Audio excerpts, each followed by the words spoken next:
이 도둑맞은 한국사에서 제가 다룬 이제 단군에 대해서 잠깐 이제 말씀을 드려보려고 합니다. 여러분, 단군하면 뭔가 진부하게 여겨지시는 분들이 있을 거예요.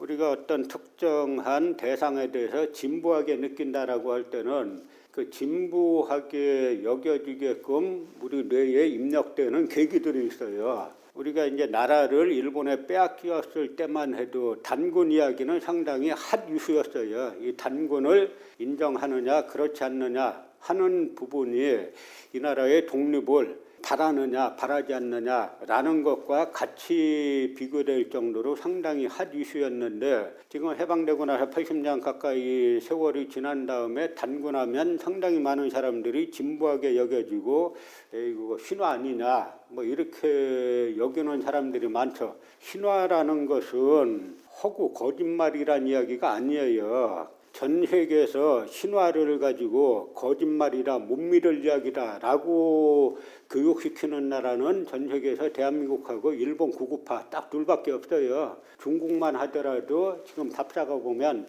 신석기 때부터 열심히 가르치고 있습니다. 그리고 그리스 로마 신화를 가지고 뭐 허구다 거짓말이다라고 말하면 서양 학계에서는 학자로서 존재할 수가 없어요. 그런데 한국은 단군 이야기하면은 마치 캐캐 묵은 얘기, 믿지 못할 이야기, 뭐 이런 이야기로 받아들여지게 됐는데, 왜 그렇게 됐느냐라고 하는 걸 갖다가 이제 추적해 본 이제 내용들입니다. 예를 들어서 이런 이야기가 있어요. 왜 그러면 지금 이 나라에 이제 많은 사람들이 단군을 신화 내지는 허구로 알게 됐는데 언제부터 그렇게 됐냐 하는 이야기예요. 어떻게 보면 여러분 이 책의 이 내용 보면 놀랄지도 모르는데요.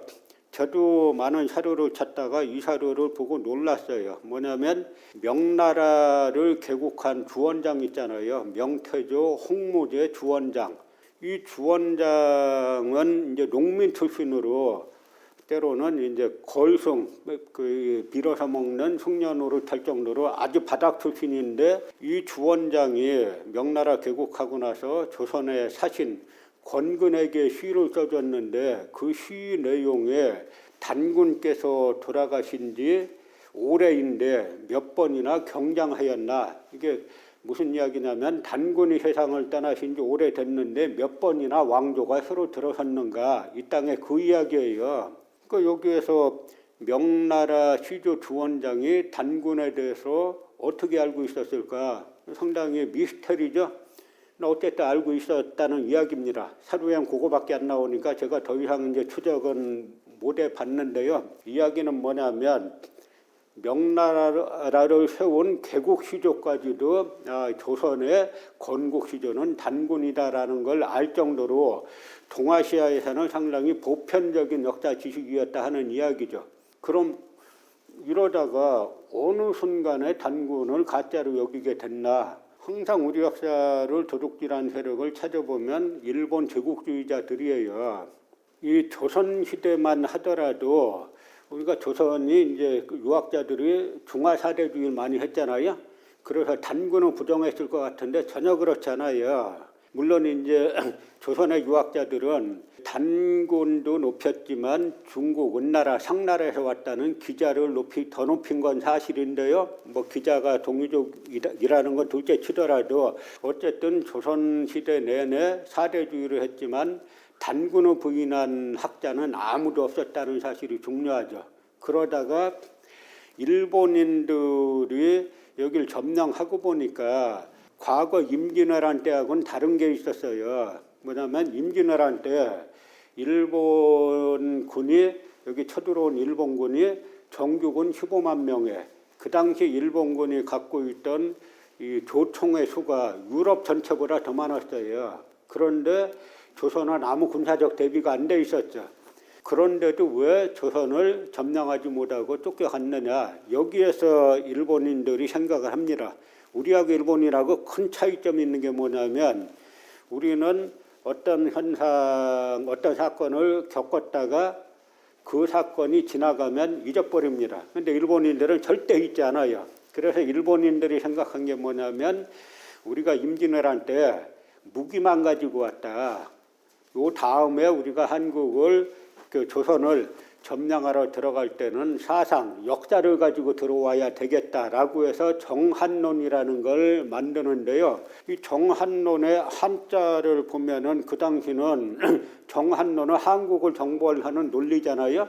이 정한론이 처음 나왔을 때는 조선시대예요. 그러니까 이 사람들이 말하는 한이라는 거는 그 우리가 이 책에서 이 사만땅 사천리는 어디로 갔나라는 그것도 우리가 도둑맞은 역사의 하나로 다뤘습니다만 과거에 일본이 고대에 야마도웨가 사만을 점령했다라고 하는 허구맹랑한 거짓 이야기들을 가지고 가르쳐 왔는데 그걸 토대로 해가지고 정한론이라는 걸 만들죠. 그러니까 정한론의 핵심은 뭐냐면 우리가 한국을 점령하는 거는 침략이 아니라 과거 자랑스러운 역사의 복원이다 이런 뜻인데 그 핵심에 뭐가 있냐면 단군을 부정해야 된다. 이제 한국을 점령하러 와 보니까 이 한민족이 여러 문종들이 많고 있지만 다 민족의 공동의 희조는 단군이다. 이걸로 뭉쳐 있다라. 그러니까 이거부터 해체시켜야 된다라는 목적으로 일본인들이 주도적으로 이제 단군 부인에 나서게 되죠. 그런데 단군 부인에 나서는데 그 논리는 딱 하나예요.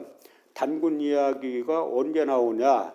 그 단군 이야기는 그 고려 중국이 그 일연선사가 쓴 삼국유사에 처음 나오지 않느냐? 그러니까 일연선사가 창작한 거다 거짓말이라 논리는 딱 그거 하나예요. 그렇기 때문에 사실 이 책에 썼지만 그 이전에도 단군 이야기가 여러 이제 사료에 나오죠. 그래서 일본인들이 단군을 주도적으로 뭐 여러 학자들이 나서서 부정했는데 안 먹혔어요. 우리 민족에게. 그래서 이 책에도 썼지만 서울법대 학장하신 최태영 선생이 그분이 1900년생인데 2000년에 만 100세 때 인터뷰한 게 있어요. 그 인터뷰에 보면은 내가 젊었을 때만 해도 단군을 이 땅에서 단군을 가짜로 여기는 사람은 거의 없었습니다. 이런 말을 하죠. 그때 100세 된 분이 내가 젊었을 때만 해도 하면 몇 세겠어요. 그때는 그 대일항전기 일제시대를 뜻하는 거죠.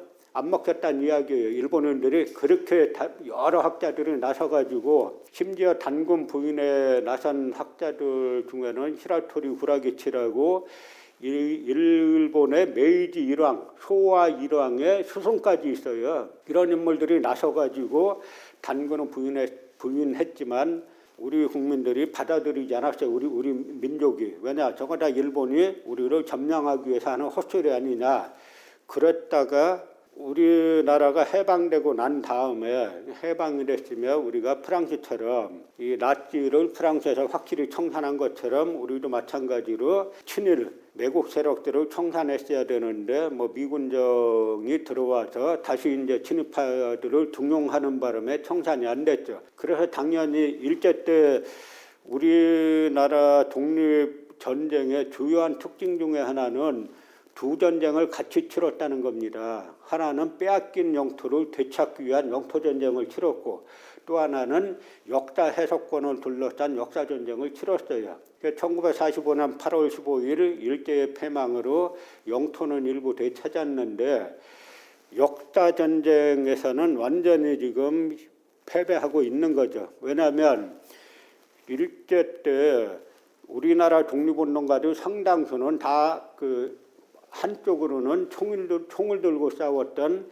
무장투쟁가였지만 한편으로는 붓을 들고 싸웠던 역사학자였어요. 독립운동가들이 한 손엔 총을 들고 한 손엔 붓을 들고 일제와 싸울 때 우리 같은 혈통은 우리 민족이지만 조선총독부 조선사편수회에 근무하면서 우리 역사를 난도질한 이병도나 신석호 같은 이런 이제 친일 매국 역사학자들이 있었죠. 그래서 해방과 동시에 이들이 제거됐어야 되는데 미군정이 다시 친일파들을 등용하면서 이병도 신석호처럼 조선총독부 직속의 조선합편수회에 근무하면서 일본인들의 사랑을 듬뿍 받아가면서 우리 역사를 난도질한 사람들이 주요 대학의 역사학과를 다 장악해가지고 일제식민사관을 하나뿐인 정설로 오히려 승격시키면서 이 사람들이 단군을 부정하니까 우리 국민들이 흔들린 거예요.